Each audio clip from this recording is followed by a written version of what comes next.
9 Telugu digital news కు స్వాగతం. కాంగ్రెస్ ప్రభుత్వ హయాంలో ఆటో డ్రైవర్ల ఆత్మహత్యలు నివారించడంలో విఫలమైందని భారత రాష్ట్ర ట్రేడ్ యూనియన్ రాష్ట్ర అధ్యక్షుడు గడ్డం రాంబాబు ఆరోపించారు. చిక్కడపల్లి బీఆర్ఎస్ కార్యాలయంలో వారు మాట్లాడుతూ ప్రభుత్వం ఉచిత బస్సులను ఏర్పరచడంతో ఆటో వాళ్ల జీవనోపాధి కష్టంగా మారిందని ఆవేదన వ్యక్తం చేశారు. అంతేకాకుండా ప్రతి ఒక్క ఆటో డ్రైవర్ కుటుంబ పోషణకు 15,000 రూపాయల ఆర్థిక సహాయాన్ని ప్రభుత్వం అందించాలన్నారు. గత ప్రభుత్వం కంటే కాంగ్రెస్ ప్రభుత్వం ఎన్నో పథకాలను ప్రవేశపెట్టే ప్రజలను ఆదుకుంటున్నారని, అలాగే ఆటో డ్రైవర్లను కూడా ఆదుకోవాలని ప్రభుత్వానికి విన్నవించారు. ఆధ్వర్యంలో బీఆర్టీయూ తరఫున ఈ ప్రభుత్వానికి డిమాండ్ చేస్తున్నాం. ఇప్పటికే చాలామంది ఆత్మహత్యలు చేసుకున్నారు. నిన్నగాక మొన్న మలక్పేటలో రమేష్ అనే ఆటో డ్రైవరు విధిలేని పరిస్థితుల్లో తన చిన్న పిల్లలను కూడా వదిలేసి ఆత్మహత్య చేసుకున్నటువంటి పరిస్థితి ఉంది. అంతకుముందే హైదరాబాద్లో పంజగుట్ట ప్రాంతంలో ఒక కార్మికుడు చనిపోయిండు, నాచారంలో చనిపోయిండు. రాష్ట్ర వ్యాప్తంగా 40 మందికి పైగా విధిలేని పరిస్థితుల్లో ఆత్మహత్యలు చేసుకున్నటువంటి సందర్భం చూసినాం.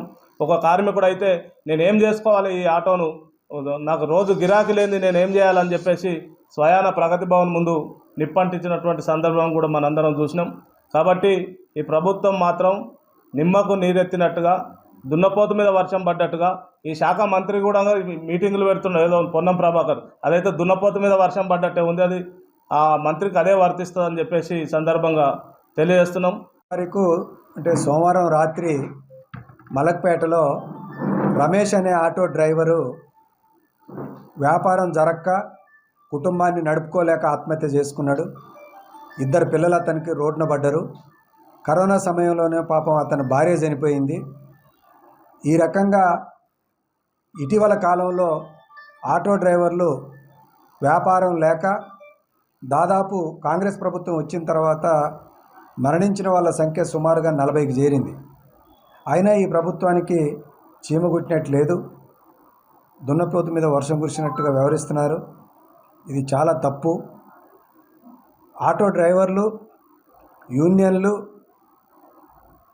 అనేక నెలల నుంచి, రోజుల నుంచి స్పందించి మీరు ఉచిత బస్సు పెట్టారు, ఆ ఉచిత బస్సు సౌకర్యం మేము వ్యతిరేకం కాదు, కానీ దాని యొక్క ప్రభావం మా జీవితాల మీద పడ్డది, మమ్మల్ని ఆదుకోండి, మాకు కూడా ఏదైనా ప్రత్యామ్నాయ మార్గాలు చూపించండి, ఏ మార్గాలు లేకపోతే నెలకు ఒక 15,000 రూపాయలు డైరెక్ట్గా మాకు ఇవ్వండి, అప్పుడు ఈఎంఐ కట్టుకోగలుగుతాం, మా కుటుంబాన్ని నడుపుకోగలుగుతాం, ఓ 20-25% మాకు వ్యాపారం గతంతో పోల్చినప్పుడు నడుస్తున్నది. అందుకని మా బతుకులు మేము బతకాలంటే, మేము జీవించాలనంటే, ఈ వృత్తిని నమ్ముకొని మేము ఇంకా కొనసాగాలంటే మీరు ప్రభుత్వం ఈ సహాయం చేయాలని చెప్పేసి అడిగినాయి. అయినా ప్రభుత్వం పెడచెవిన పెట్టింది. అసెంబ్లీలో ప్రతిపక్షాలు కూడా మాట్లాడారు. అప్పటికి కూడా ఓ నిర్ణయం తీసుకోలేని పరిస్థితి. ఆటో యూనియన్లని రవాణా శాఖ మంత్రి పిలిచి మీటింగులు పెట్టిండు. కానీ మంచి మాటలు చెబితే కడుపు నిండదు. మంచి మాటలతోటి సాగనంపే పనే తప్ప ఆటో డ్రైవర్ల సమస్యలు పరిష్కరించుకున్న ప్రయత్నం మాత్రం ఇలా జరగలేదు. అందుకే ఇలా భారత రాష్ట్ర ట్రేడ్ యూనియన్ బీఆర్టీయూగా మేము కాంగ్రెస్ ప్రభుత్వాన్ని, ముఖ్యమంత్రి రేవంత్ రెడ్డి గారిని ఇలా మేము డిమాండ్ చేస్తున్నాం. మీరు అనేక వాగ్దానాలు చేసిర్రు, సంక్షేమ కార్యక్రమాలు గత ప్రభుత్వాల కన్నా ఎక్కువ ఇస్తామని చెప్పేసి చేసిండ్రు, ఇంకా కొత్త కొత్త అంశాలు తీసుకొస్తామని చెప్పారు.